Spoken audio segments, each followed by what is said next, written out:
Muy buenas tardes, profesor y compañeras. Mi nombre es Angianira Blanco Vega y junto con mis compañeras Carolicet Angulo y Jessica Joana Escobar, vamos a presentar la fase número 3 de la actividad colaborativa de pruebas psicológicas. Para esta fase, nosotros escogimos el test de apercepción temática y este fue por Henry Murray en 1975. Otro de los datos generales de este juego es la administración. Tenemos presente que este es un juego bastante completo que equivale a 31 láminas, una de ellas es en blanco, debe tener un manual o una hoja de aplicación o una hoja de análisis para cada una de las respuestas, un papel, un bolígrafo y un cronómetro. Bueno, este debemos tener presente, como ya les había nombrado, que son 31 láminas que consisten en láminas de narraciones, las cuales proporcionan una idea de cómo es la persona. Esta explora varias áreas de las emociones. Esta entrega una visión más amplia de cómo ve el mundo las personas. Debemos tener presente que para este test el ámbito de aplicación es la parte clínica. Además de esto, se tiene presente que su duración no tiene un tiempo limitado, varía según la persona o el aplicante. Esto puede ser entre unos 60 minutos o lo más extenso 120 minutos. Como ya les había dicho anteriormente, entre sus materiales es que son 31 láminas, una de ellas en blanco, debe haber un manual de aplicación, una hoja de análisis para registrar cada una de las respuestas, un papel, un bolígrafo y un cronómetro o reloj. ¿Qué podemos distinguir o percibir por medio de las láminas? Bueno, podemos percibir dos contenidos, lo textual y lo contextual. En la parte textual se manifiesta lo aparente, ¿sí? Es aquello que se capta por medio de la visualización o por medio de lo que se capta del cuadro. En el parte de lo contextual tiene que ver con el significado o sentido que se le atribuye comúnmente a la escena y esto se capta por medio de la comprensión.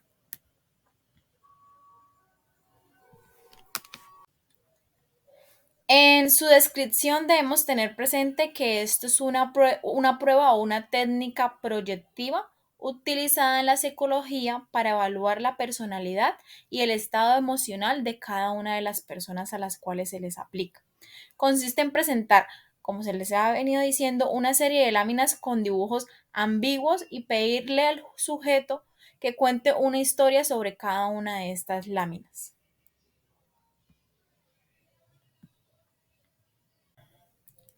Aspectos que evalúa.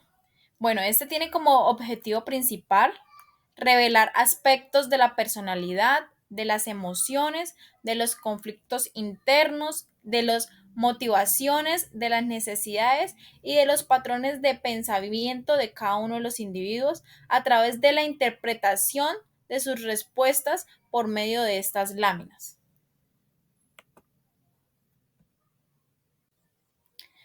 Bueno, cuando se habla de la puntuación, se tiene más que todo presente el contenido y la calidad de la historia contada por el sujeto. Es como la interpretación psicológica que se realiza por medio de las láminas y de la historia que ellos fueron contando.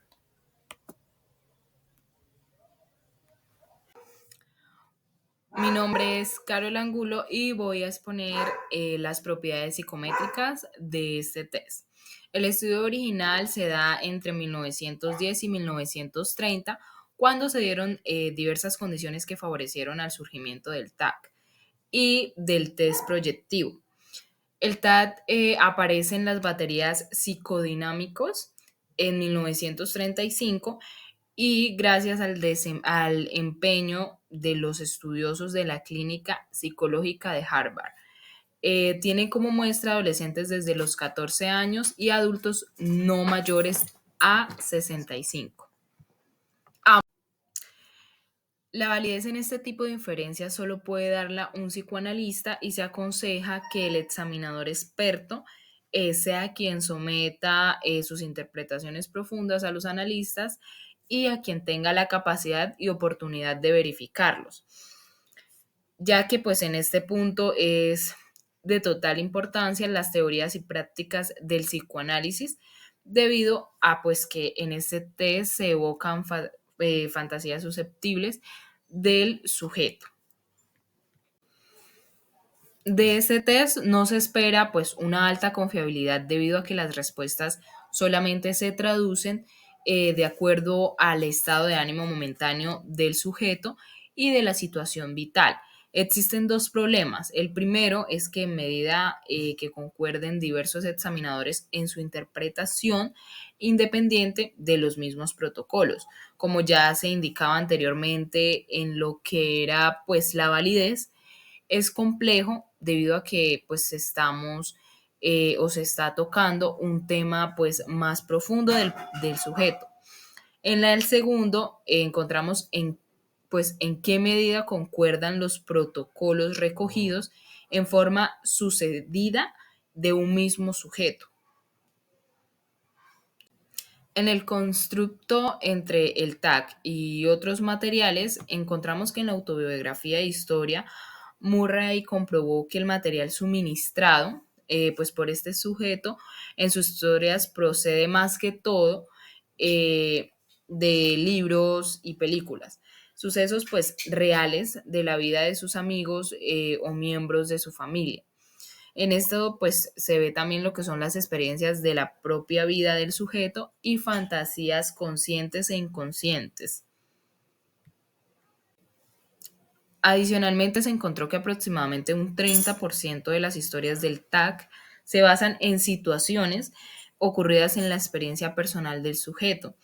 Y estas concluyen que los mejores resultados se logran con las láminas con cuyos personajes el sujeto puede identificarse más fácilmente en términos pues de edad, estado y semejanza natural. Bueno, hasta aquí la exposición. Muchas gracias por su atención prestada. Buenas noches. Mi nombre es Jessica Escobar y voy a exponer las escalas y niveles de interpretación de la prueba TAT. Bueno, dentro de cada una de las láminas, de las 31 láminas, podemos observar que hay personas del mismo sexo, hay otras donde el sexo es dudoso, algunas no contienen imágenes o figuras humanas, otras tienen elementos ocultos como podemos observar acá en la imagen de la pareja, que atrás aparece una mujer desnuda, y otras donde hay individuos de cada sexo. Hay varios niveles para interpretar la prueba. Está el nivel interpretativo, donde el sentido de la historia se construye a partir de los significados ocultos detrás de los eventos históricos. El simbólico, donde se interpretan los símbolos de acuerdo a las hipótesis psicoanalíticas. Recordemos que en el psicoanálisis el inconsciente se puede ver activado por símbolos o imágenes.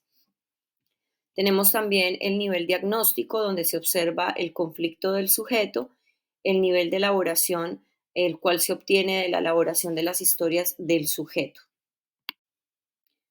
En muchas de las figuras podremos observar los impulsos de Tánatos y Eros de las personas, sus necesidades y la conducta del sujeto con respecto a la interpretación de la historia. Debemos a su vez identificar en el momento de analizar qué son fantasías puras, fantasías contaminadas, realidad, ansiedad, deseos del inconsciente y deseos resueltos y deseos no resueltos. A su vez, podremos encontrar inferencias de apoyo o agresión. Eh, Podremos también encontrar gratificación. Podremos analizar el concepto del mundo y el medio ambiente de la persona y de la autopercepción inconsciente de los estímulos que provocan las imágenes, lo cual nos podrá explicar cómo reacciona a los estímulos en la vida, es decir, si es hostil, si es protector, si es amistoso o si es peligroso. Algunas imágenes nos van a permitir que analicemos las actitudes frente a los padres y a las demás personas que los rodean y que podamos ver a su vez las defensas. Se podrán analizar las tendencias impulsivas y los conflictos con su super yo, la naturaleza de la ansiedad del paciente y sus defensas, y si han tomado una naturaleza pasiva, agresiva, de huida o de oralidad. En otras láminas podremos observar la severidad del super yo, donde se puede manifestar la culpa, castigo o crimen. Podemos analizar la integración del yo, ya que nos mostraría el equilibrio del sujeto para manejar sus impulsos con respecto a las exigencias de la realidad. Acá tenemos dos imágenes. En esta imagen, que es la lámina que se llama Mujer encamada, que es la lámina 13. Esta lámina es para hombres y mujeres adultas. Aquí no hay distorsión visual, no tiene elementos ocultos, no tiene omisiones, sí tiene adjunciones. Podemos observar cómo esta lámina tanto la pueden ver hombres como mujeres. Si es en el caso de un hombre, él puede sentir culpa quizás en el relato, un ejemplo, de haber de pronto agredido a su mujer, por decirlo así, donde ahí podemos ver ese conflicto con su super yo. O por el contrario, en la otra lámina, una persona puede inferir o decir que es una persona entrando a escondidas, a robar. Entonces ahí podemos ver si hay un tema de delictivo o de crimen. Ahora, se preguntará cómo podemos medir las funciones del yo. Pues lo podemos medir con la prueba de la realidad, la cual es la habilidad que tiene el paciente para diferenciar los estímulos internos de los externos y las normas sociales.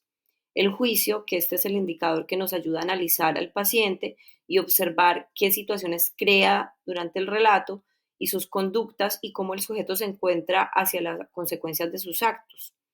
Podemos observar también el sentido de la realidad del mundo y de sí mismo, donde se analizarán el sentido donde se pueden analizar las perturbaciones personales cuando está en contacto con el mundo exterior y se evalúa el sentido de la realidad o irrealidad del mundo. Observamos a su vez sus mecanismos de control y con respecto a sus impulsos, si estos son adaptativos, modulados o óptimos. Acá, por ejemplo, tenemos un ejemplo de la lámina de la que se llama Niña ascendiendo en la escalera, que podríamos, por ejemplo, observar si la persona se siente desprotegida. El personaje principal de esta lámina es la escalera, ¿ya? Donde podemos observar que en esta lámina no hay elementos ocultos, que se pueden analizar las emociones de la persona, que pueden darse distorsiones, digamos, en el sentido de que como esta lámina es para adolescentes, ella puede hablar de que este es un niño, aunque no se diferencia bien si es un niño o una niña, pero puede hablar de que es un niño ya que puede tener hermanos menores. Tenemos también ya un contexto más caótico en la lámina, en la otra lámina, donde esta lámina se llama La cabaña bajo la nieve, donde aquí hay elementos ocultos. Puede verse que en la lámina la persona puede sufrir una despersonalización o podemos observar si la persona se siente plena, cómoda, está dentro de la imagen o si al contrario siente soledad, carencia, vacío e inseguridad. Otras son las relaciones del objeto, donde se analizan si las relaciones con los elementos son óptimas o si hay elementos de desadaptación, donde ya el nivel pues, más patológico es la ausencia de relaciones con cualquier persona. Sirve a su vez para analizar si sus procesos de pensamiento lógico e inferencia de material de proceso primario se encuentran con perturbación. Con respecto a las funciones defensivas, estas que protegen el preconsciente y consciente del ello, del yo inconsciente y la tendencia del superyo, y que es la cual ayuda a controlar la aparición de ansiedad y de contenidos psíquicos de instintivos, deseos y afectos. Podemos a su vez observar la capacidad de adaptación, el potencial y la capacidad de readaptación de la persona cuando ya no hay tensión ni estímulo. Podremos analizar el funcionamiento autónomo, el cual mediante su funcionamiento del impulso, es decir, si hay intrusiones de conflicto, si hay ideación y afecto, y se podrá determinar el defecto tanto en las funciones primarias y secundarias, es decir, en la percepción, en la memoria, en el lenguaje, en la intencionalidad, en el oído productividad, en la concentración vista, en el desarrollo motor y en la expresión motora. Y finalmente, analizaremos el funcionamiento del yo y cómo éste concilia con el ello y el superyo y el mundo externo, que es muy importante, donde analizaremos cómo concilian dichas áreas cuando están en conflicto y cómo se relacionan cuando no están en conflicto. Con respecto a la puntuación, se evalúa el contenido y la calidad de la historia contada y se realiza una interpretación psicológica, con las variables que ya antes describimos, las cuales se presentan de una forma dimensional para evitar pasar por alguna de ellas de largo. Una vez analizado, pues esto se integra en un resumen para obtener un cuadro final. Considero que al ser un test proyectivo, con respecto a la forma de validarlo, estoy de acuerdo con lo que expresa Tompkins, quien dice que para verificar los datos obtenidos lo podemos comprobar con otra técnica ya validada y que además, si bien existe el problema de la confiabilidad del intérprete, podría validarse quizás con la confiabilidad de repetición. Aspectos importantes o significativos de la toma del test. En la lámina 1, que es el niño con el violín, ahí podemos motivar e incitar al paciente. Vamos primero a explicarle en qué consiste donde le vamos a suministrar las indicaciones. Algo así como, bueno, yo te voy a pedir que tú me narres una historia con cada una de las láminas que yo te voy a mostrar. Te voy a pedir que me cuentes qué está pasando con los personajes, qué piensan, qué sentimientos tienen y sus emociones. Le vamos a explicar y le vamos a decir si tiene las indicaciones claras, si no, se las volvemos a repetir. Como bien dije, en la primera lámina se puede motivar, más en las otras 30 láminas no se puede ni motivar ni cuestionar la historia o el relato de nuestro paciente. Estas 31 láminas, hay algunas que se aplican en general y algunas que se aplican dependiendo del género y el sexo, es decir, tienen combinaciones. Estas imágenes activan, como ya lo habíamos dicho, el inconsciente y dentro de estas imágenes hay elementos ocultos e implícitos que la psique puede ver. Dentro de cada lámina hay adjunciones, es decir, aumento de cualquier cosa, hay omisiones y también distorsiones o distorsiones visuales. En cada elemento oculto o historia podemos observar al paciente bajo todas las variables antes mencionadas y cada una remueve una parte de nuestra psiqui o aparato psíquico. Esto lo podemos observar, por ejemplo, en la lámina 15 que se llama en el cementerio, que la podemos ver acá debajo del niño con el violín. En esta imagen, pues podemos ver que hay un impacto por el color oscuro que puede remover esos sentimientos de miedo, de temor a la muerte, de culpa, de agrado a la muerte, de resguardo o pensamientos maquiavélicos. Como vemos, el personaje no tiene un sexo definido ni tampoco una edad, omisiones no hay, elementos ocultos tampoco, adjunciones hay muchas que hay que analizar en el proceso del relato que nos va contando la persona. También pasamos posteriormente a la lámina 16, que es llamada la lámina en blanco, donde con esta lámina se quiere obtener que el paciente evoque, remueva y saque todo lo visto en las anteriores láminas, brindándole al paciente la tranquilidad para que libere lo removido. Hasta llegar finalmente a la lámina 20, que la lámina 20 se llama Solo bajo el farol, donde podremos observar y analizar finalmente las preocupaciones, las incomodidades finales de todo el proceso, de todo el instrumento, de todo el test que se le aplicó al paciente y sus procesos actuales y a su vez analizar sus visiones conflictivas en su yo o psique. Esto fue todo con respecto a la exposición. Quiero agradecer al video de YouTube que vi de la profesora Eleonora del Pilar. Ahí está el link. Súper bueno. Me gustó mucho el test. Muchas gracias, profe. Descanse y buenas noches.